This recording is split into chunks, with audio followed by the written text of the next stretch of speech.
Ibrahim Traoré, président du Burkina Faso, a pris la parole devant les caméras dans la capitale Ouagadougou, brisant le silence d'une Afrique longtemps dominée. Son message, aussi audacieux que direct, visait à affirmer la souveraineté du continent. Ce qui se passait dans cette pièce marquerait un tournant dans l'histoire de l'Afrique. Pour la première fois depuis des décennies, un leader africain défiait l'autorité d'une puissance étrangère. Ce moment allait secouer non seulement le Burkina Faso, mais aussi tout le Sahel et peut-être l'ensemble du continent. Ibrahim Traoré n'a pas simplement parlé, il a ouvert une nouvelle ère. Et la question reste: comment le monde réagira-t-il face à cette prise de position historique? Ce discours, prononcé par Ibrahim Traoré, n'était pas simplement un événement politique. C'était une déclaration de dignité et de souveraineté. En un instant, le président du Burkina Faso a défié les attentes, non seulement en tant que leader de son pays, mais également en tant que porte-parole d'une Afrique fatiguée de l'influence des puissances étrangères. Traoré a souligné que l'Afrique n'était plus un terrain de jeu pour les puissances extérieures, mais un acteur souverain sur la scène mondiale. Il a affirmé que le Burkina Faso, ainsi que d'autres nations du Sahel, ne se laisseraient plus dicter leur conduite. Son discours a rapidement pris une ampleur mondiale, captivant l'attention de milliers de personnes et provoquant des réactions partout, des dirigeants africains aux citoyens ordinaires. Ce moment allait bien au-delà des frontières du Burkina Faso et de l'Afrique. Il a ébranlé les puissances mondiales qui avaient pris pour acquis le silence du continent. Ibrahim Traoré, jeune capitaine devenu président, a pris une décision audacieuse ce jour-là. Dans la capitale du Burkina Faso, Ouagadougou, il a prononcé un discours qui résonnerait à travers tout le continent africain et au-delà. Ce moment ne s'est pas produit dans un contexte de simple discours politique. Il s'agissait d'un message fort sur la souveraineté de l'Afrique, un cri de ralliement pour toutes les nations africaines désireuses de se libérer des chaînes de l'ingérence étrangère.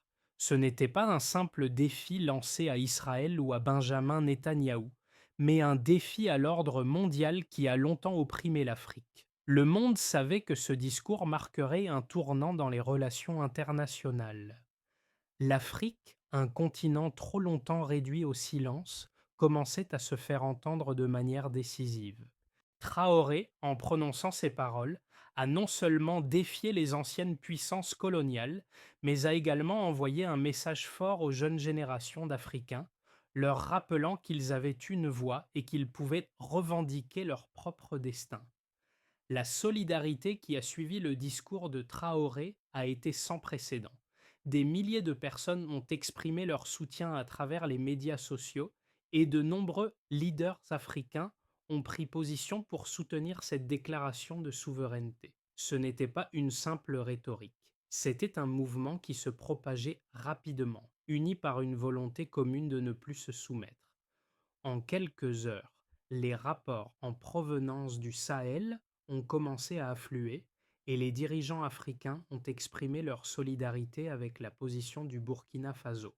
Le Mali, la Guinée et d'autres nations ont montré qu'elles étaient prêtes à défier les anciennes puissances. Cette unité inattendue entre les pays du Sahel, unis par un objectif commun, a mis en lumière un changement profond dans la politique africaine. La déclaration de Traoré a mis fin à l'ère du silence et des compromis, amorçant une nouvelle ère, où l'Afrique pouvait enfin revendiquer son espace sur la scène mondiale.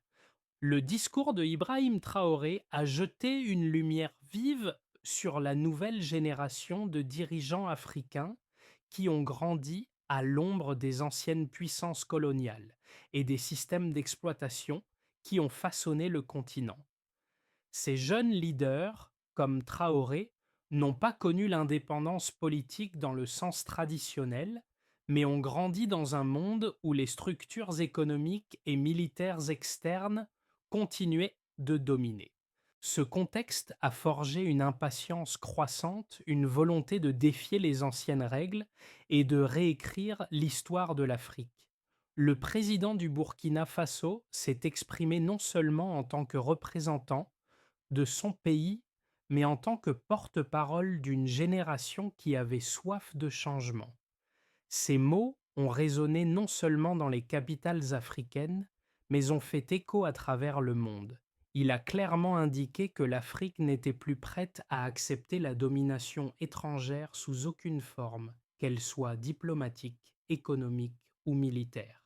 Ce message s'inscrivait dans une continuité de lutte, mais il marquait un point de rupture avec les générations précédentes qui avaient appris à composer avec les puissances extérieures. Le rôle de Traoré comme leader militaire et son ascension rapide ont apporté une légitimité supplémentaire à son discours. Il a démontré que l'Afrique pouvait s'affirmer en tant qu'acteur souverain sans se soumettre aux volontés extérieures. En se positionnant de la sorte, il a inspiré des millions de jeunes Africains qui se sentaient invisibles dans les discussions mondiales. Son action allait bien au-delà de la simple politique intérieure. Elle représentait un défi à l'équilibre des pouvoirs mondiaux. Ibrahim Traoré a déclenché une série d'événements qui n'ont pas seulement affecté le Burkina Faso, mais ont eu des répercussions sur l'ensemble du Sahel et potentiellement sur l'Afrique dans son ensemble. En défiant l'autorité des puissances occidentales, il a ouvert la voie à une nouvelle ère de confrontation, mais aussi de collaboration entre les nations africaines. Ce n'était pas un acte isolé, mais le début d'une série de défis lancés par une génération de jeunes dirigeants, militaires et civils, qui étaient en train de redéfinir les règles du jeu. L'Afrique était en train de dire haut et fort qu'elle ne resterait plus passive face aux pressions extérieures. La réaction immédiate à la prise de parole de Traoré a été mondiale. Les médias africains et internationaux ont rapporté son discours. Mais ce qui était encore plus frappant, c'était la manière dont les réseaux sociaux ont amplifié son message. En quelques heures, des milliers de personnes étiquetées à travers le continent africain ont montré leur soutien et les leaders africains ont commencé à se manifester, exprimant leur solidarité avec le Burkina Faso. Au Mali, en Guinée, en Côte d'Ivoire et au Niger, des voix se sont élevées en faveur de la position de Traoré. Le message était clair. Les nations du Sahel et, par extension, de toute l'Afrique étaient prêtes à se défendre contre toute ingérence étrangère. Ce qui était particulièrement intéressant dans cette dynamique, c'était la manière dont la jeune génération s'est mobilisée. Les jeunes Africains, qui se sentaient souvent relégués au second plan dans les affaires mondiales, ont trouvé dans le discours de Traoré un symbole de résistance, un appel à l'action qui résonnait profondément en eux. Ce n'était pas un simple acte de défiance, mais une affirmation de leur droit à participer activement à la construction de leur avenir.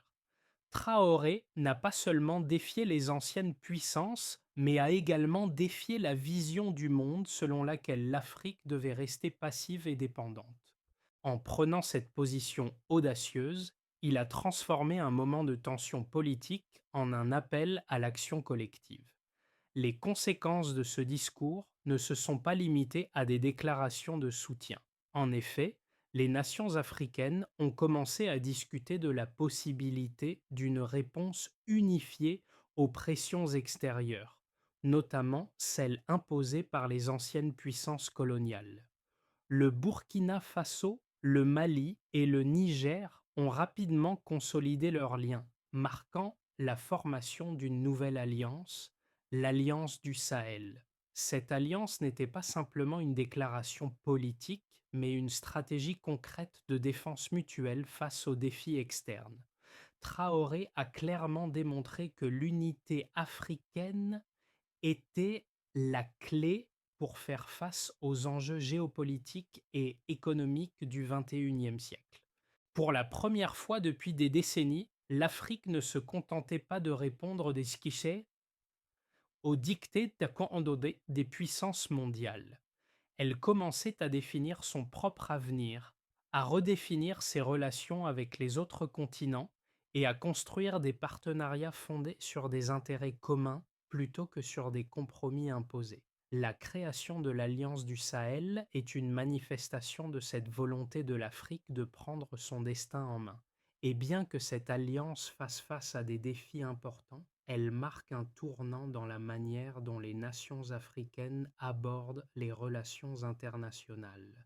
Ce moment symbolise également une rupture avec l'histoire de l'Afrique, un continent qui a longtemps été perçu comme une victime de l'exploitation extérieure. En prenant cette position, Traoré a rappelé au monde que l'Afrique, bien qu'ayant souffert de siècles d'exploitation coloniale, était prête à se réapproprier son avenir. Ce n'était plus un continent qui se contentait d'accepter des compromis, mais un acteur mondial qui revendiquait son droit à la souveraineté et à la dignité. L'impact du discours de Ibrahim Traoré s'est rapidement traduit par une série de réponses mesurées mais significatives. Le silence de Tel Aviv après l'interpellation directe de Traoré a été perçu comme un aveu de faiblesse face à un défi inattendu venant d'un dirigeant africain. Le refus du gouvernement israélien de répondre de manière officielle a renforcé l'idée que l'Afrique, ou du moins certaines de ses nations, étaient désormais prêtes à redéfinir les règles du jeu. Ce silence a parlé plus fort que n'importe quelle réponse diplomatique. Il a montré qu'un tournant était en train de se produire dans la politique internationale. Pour la première fois, un leader africain n'a pas cherché à apaiser les tensions, mais a mis en lumière une vérité essentielle. L'Afrique n'était plus prête à se soumettre aux diktats des puissances étrangères. Cette nouvelle dynamique a également trouvé un écho dans les médias internationaux. Là où des discours similaires prononcés par des dirigeants européens ou asiatiques auraient été largement couverts, celui de Traoré a été relaté de manière plus parcimonieuse. Les médias occidentaux, bien qu'ayant couvert l'événement, n'ont pas accordé la même attention à ce qui pourtant semblait être un moment de rupture dans les relations internationales. Les rapports étaient souvent superficiels, noyés dans des récits plus larges sur la politique mondiale.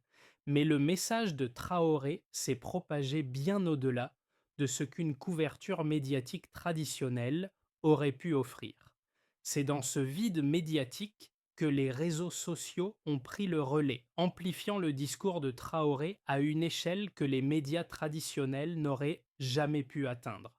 Les plateformes numériques sont devenues un terrain de discussion et de soutien pour les Africains et les citoyens du monde entier qui ont trouvé dans ces paroles une réponse à leur frustration vis-à-vis des anciennes puissances coloniales.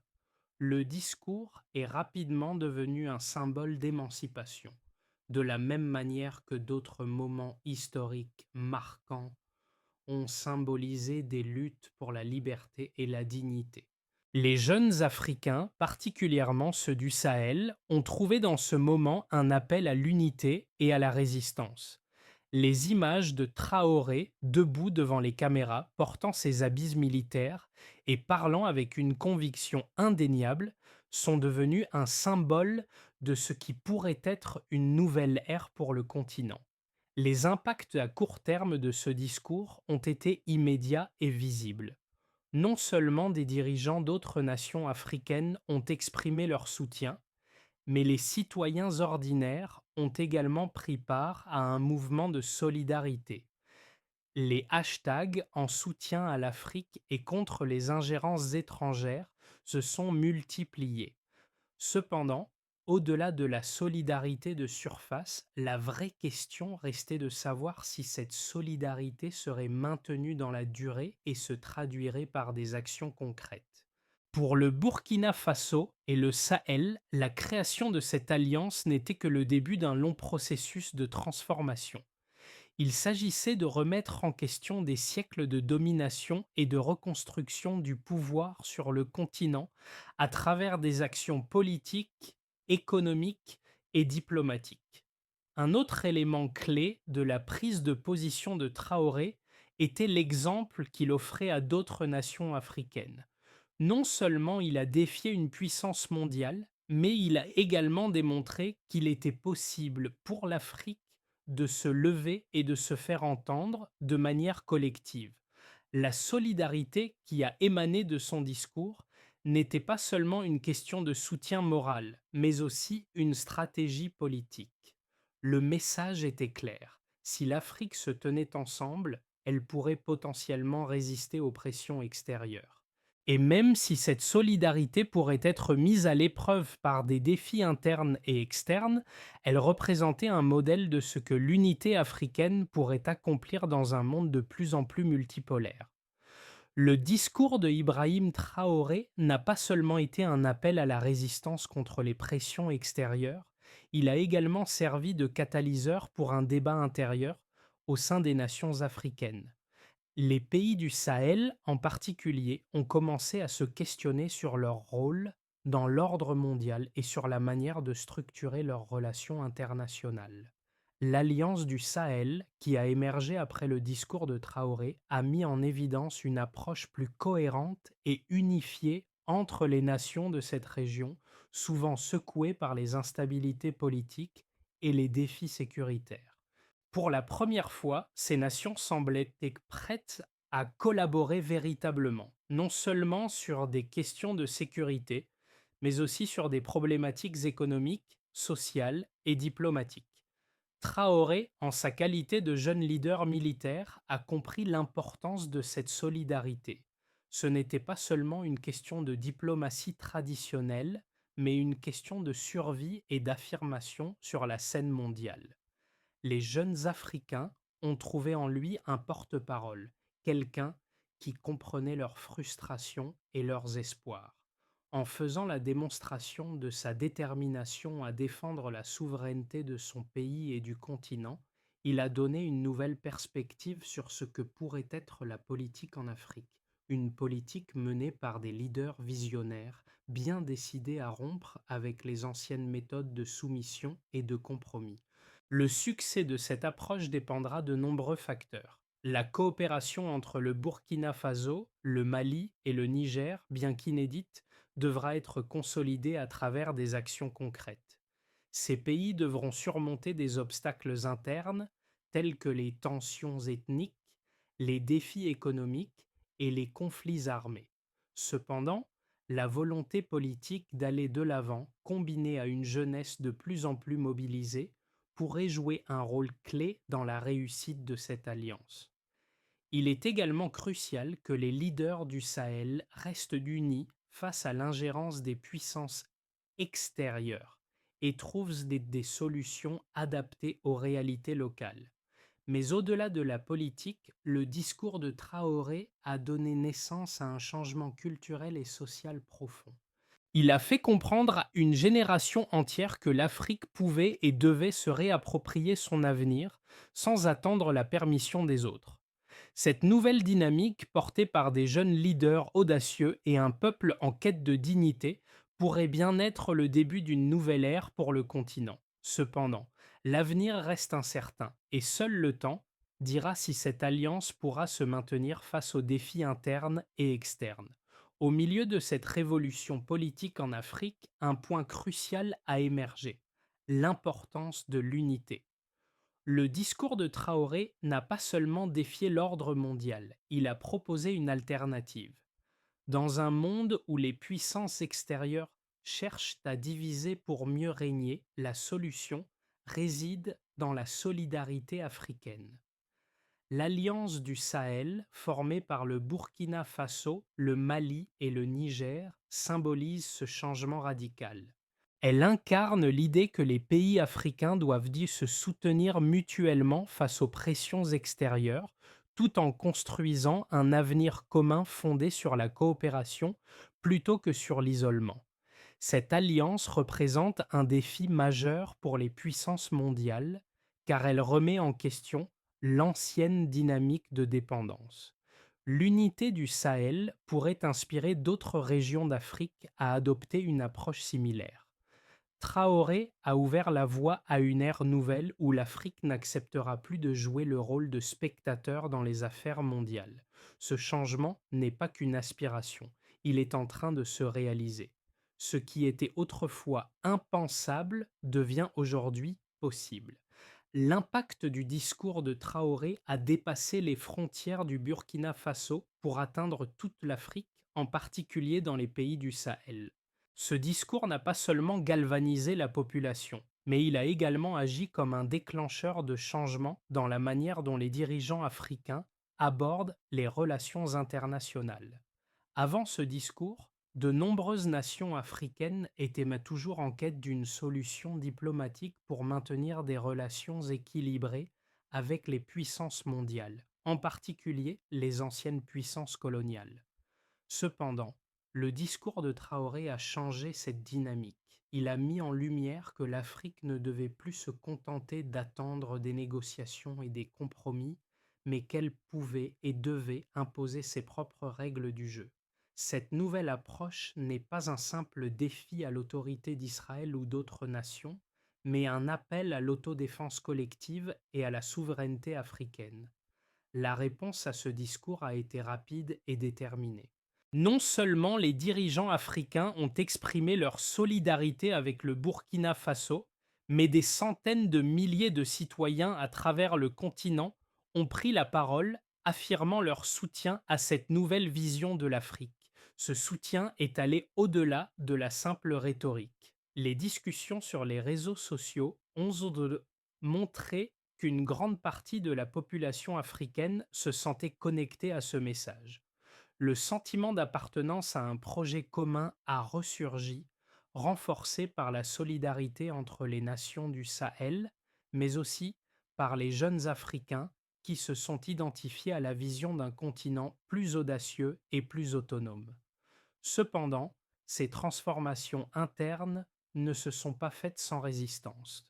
Les puissances extérieures, qui ont longtemps contrôlé les flux économiques, politiques et militaires du continent, ont vu avec inquiétude la montée de cette nouvelle dynamique. Le silence observé par Israël après le discours de Traoré a été un message implicite de reconnaissance de cette nouvelle ère, mais également une indication que les réponses diplomatiques traditionnelles seraient les plus complexes. La réticence à s'engager publiquement a renforcé l'idée qu'une pression pour maintenir le statu quo pourrait être exercée. Le défi pour le Sahel et pour toute l'Afrique réside désormais dans la capacité à transformer cette solidarité en actions concrètes. La création d'une véritable union économique et politique entre les pays du Sahel pourrait offrir à la région une résilience face aux pressions extérieures. Les pays africains, unis par une vision commune, pourraient créer des blocs puissants qui pourraient négocier sur un pied d'égalité avec les grandes puissances mondiales.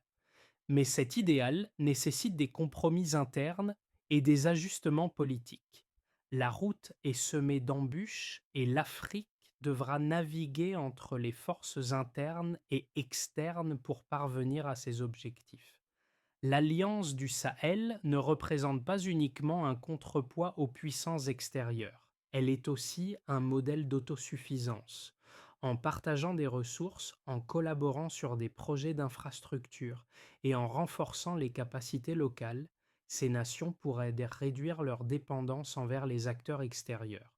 Ce modèle d'unité pourrait servir de tremplin pour d'autres régions du continent, qui pourraient également voir en lui une solution aux défis géopolitiques, économiques et sociaux qu'elles affrontent. À mesure que l'Alliance du Sahel prend forme, les implications de cette collaboration deviennent de plus en plus visibles, non seulement pour les nations impliquées, mais aussi pour l'ensemble du continent africain. Les trois pays, le Burkina Faso, le Mali et le Niger, confrontés à des défis similaires, ont compris que l'unité était la clé pour surmonter leurs difficultés. Dans un monde globalisé où les rivalités entre grandes puissances augmentent, il est devenu essentiel pour l'Afrique de forger des alliances internes solides. Le Sahel, historiquement une région de tensions et de conflits, se transforme désormais en un symbole de résistance collective et de solidarité régionale. En s'unissant, ces pays visent à protéger leur souveraineté tout en renforçant leur pouvoir économique et diplomatique. L'un des grands défis auxquels l'Alliance devra faire face est la manière dont elle pourra maintenir son intégrité face à des forces extérieures. La pression des anciennes puissances coloniales, particulièrement la France, qui a longtemps joué un rôle dominant dans la région, pourrait s'intensifier. Cependant, l'unité des pays du Sahel offre une résistance nouvelle. Ces nations peuvent désormais échanger des ressources, collaborer sur des stratégies militaires et surtout défendre des positions communes au niveau international. Cela pourrait être le début d'une série d'initiatives où d'autres nations africaines se regroupent pour faire front contre les pressions extérieures. Mais au-delà des aspects géopolitiques, cette alliance pourrait avoir un impact profond sur l'économie régionale. Le Sahel regorge de ressources naturelles qui, historiquement, ont été exploitées par des entreprises étrangères. En unissant leurs forces, ces pays pourraient commencer à gérer leurs ressources de manière collective, créant des opportunités économiques pour les populations locales et réduisant la dépendance à l'égard des multinationales. De plus, cette coopération pourrait offrir des avantages en matière de développement des infrastructures, de la santé, de l'éducation et de la sécurité.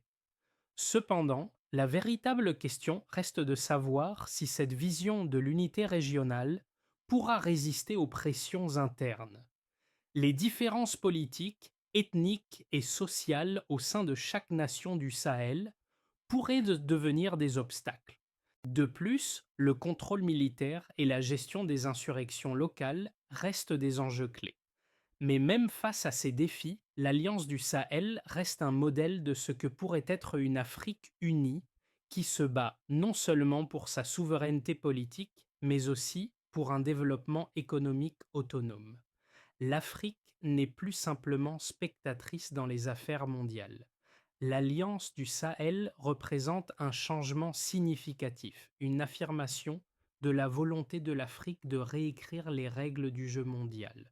En restant unie et en confrontant les défis ensemble, l'Afrique pourrait bien avoir trouvé un modèle de coopération efficace pour le futur. Ce qui commence comme une alliance militaire et diplomatique pourrait se transformer en un véritable moteur de développement durable à l'échelle du continent.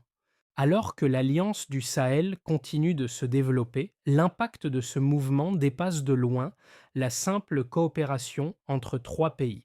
Il se transforme en une vision plus large de ce que pourrait être l'avenir de l'Afrique. Une Afrique qui prend en charge son propre destin au-delà des pressions extérieures. Le discours de Ibrahim Traoré en tant que catalyseur de cette transformation a ouvert les yeux de nombreux leaders et citoyens à travers le continent sur la nécessité d'une solidarité collective. Mais cette solidarité, si elle est essentielle, ne sera efficace que si elle se traduit par des actions concrètes et des réformes internes dans chaque pays. L'un des domaines où cette solidarité pourrait vraiment porter ses fruits est la création de nouvelles infrastructures économiques. Le Sahel, riche en ressources naturelles, peut se donner les moyens de valoriser ces ressources à travers des projets d'infrastructures régionaux, créant des emplois, stimulant l'industrie locale et réduisant la dépendance aux importations. Mais pour que cela fonctionne, les pays doivent surmonter des obstacles internes tels que la corruption, les tensions ethniques et les rivalités politiques. Les dirigeants du Sahel devront également garantir que ces ressources profitent aux populations locales et non aux multinationales étrangères, un défi qui nécessitera une gouvernance efficace et transparente. Parallèlement, le défi sécuritaire reste central. Les pays du Sahel sont confrontés à des menaces terroristes croissantes et à des insurrections internes.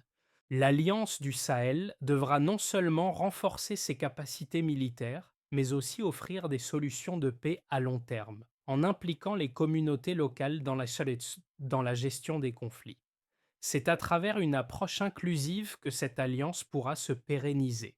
Dans l'ensemble, l'Alliance du Sahel incarne une étape décisive vers un avenir plus autonome pour l'Afrique. Mais il est clair que la route reste semée d'embûches.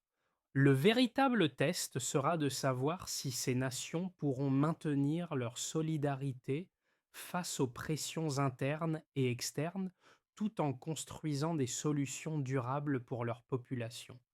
L'Alliance du Sahel, en réunissant le Burkina Faso, le Mali et le Niger, a jeté les bases d'un nouveau type de coopération régionale. Mais ce n'est qu'une première étape dans un projet beaucoup plus vaste. Pour que cette alliance devienne un modèle durable, les pays membres devront naviguer avec soin à travers les défis politiques internes, notamment la gestion des divers intérêts nationaux. La cohésion de l'Alliance reposera en grande partie sur la capacité de ces pays à résoudre leurs conflits internes et à partager des objectifs communs au-delà des intérêts immédiats. L'une des clés du succès résidera dans la manière dont ces pays gèrent la redistribution des ressources naturelles et les opportunités économiques. L'exploitation des richesses naturelles doit être alignée sur des principes de justice sociale et de développement durable pour éviter que les mêmes inégalités économiques ne se reproduisent. C'est là que la gouvernance et l'instauration de mécanismes transparents deviennent essentiels. Si l'Alliance parvient à garantir une gestion équitable des ressources et à promouvoir des politiques de développement inclusives, elle pourrait transformer radicalement l'économie de la région. À l'international, la position de l'Alliance sera également déterminée par la manière dont elle interagira avec les autres blocs régionaux et mondiaux. Si elle réussit à établir des partenariats solides et à faire entendre sa voix sur la scène mondiale, elle pourra non seulement protéger la souveraineté des pays du Sahel, mais aussi jouer un rôle central dans les affaires africaines. Toutefois, ce rôle sera d'autant plus difficile à assumer si des divisions internes viennent affaiblir l'unité de l'Alliance. Au final, l'Alliance du Sahel peut être perçue comme un laboratoire de ce que pourrait être une Afrique plus unie et plus forte, prête à redéfinir ses relations internationales et son rôle dans un monde de plus en plus multipolaire.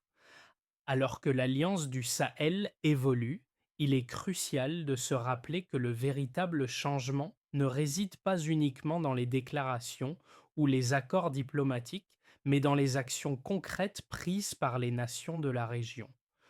Le chemin vers une Afrique plus unie, plus forte et plus souveraine passe par la mise en place de politiques internes solides et de solutions communes face aux défis géopolitiques et économiques. L'Alliance du Sahel doit non seulement se concentrer sur la coopération en matière de sécurité, mais aussi sur le développement d'infrastructures et d'initiatives économiques qui bénéficient à l'ensemble de la population, et pas seulement à une élite restreinte. La lutte pour la souveraineté et la dignité de l'Afrique est un processus de longue haleine, et il est clair que les nations du Sahel sont prêtes à faire face aux obstacles. La route reste semée d'embûches, mais la détermination affichée par Ibrahim Traoré et ses alliés est un signe d'espoir pour l'avenir. Si cette alliance parvient à rester fidèle à ses principes de solidarité et de respect des droits des peuples africains, elle pourrait bien marquer le début d'une nouvelle ère pour le continent. Le voyage vers un avenir autonome pour l'Afrique ne sera pas rapide ni facile, mais chaque pas dans cette direction est un pas vers une plus grande indépendance et une véritable émancipation politique, économique et sociale. L'histoire du Sahel, comme celle de tout le continent africain, est marquée par des luttes pour la souveraineté, la dignité et l'indépendance. Le discours de Ibrahim Traoré à Ouagadougou a illustré de manière frappante que l'Afrique n'acceptera plus de rester dans l'ombre des grandes puissances. En prenant position contre les ingérences étrangères, Traoré a non seulement défendu son pays, mais il a également lancé un appel à l'unité continentale. La solidarité entre les nations du Sahel est un pas important vers la construction d'une Afrique autonome qui décide de son propre destin sans interférences extérieures. Mais ce chemin est encore semé d'embûches. Les défis internes, les pressions extérieures et les enjeux économiques seront des obstacles à surmonter. Pourtant, l'exemple de l'Alliance du Sahel montre qu'il existe une volonté réelle de changement. Les pays africains, quand ils sont unis, peuvent redéfinir leurs relations avec le reste du monde. Le temps dira si cette alliance réussira à maintenir son élan et à transformer l'espoir en réalité. L'Afrique, désormais, se trouve à un tournant. Le discours de Traoré marque un moment historique, mais ce qui suivra dépendra des actions concrètes prises par ses leaders et ses peuples. La question reste, l'Afrique est-elle prête à continuer sur cette voie de changement profond?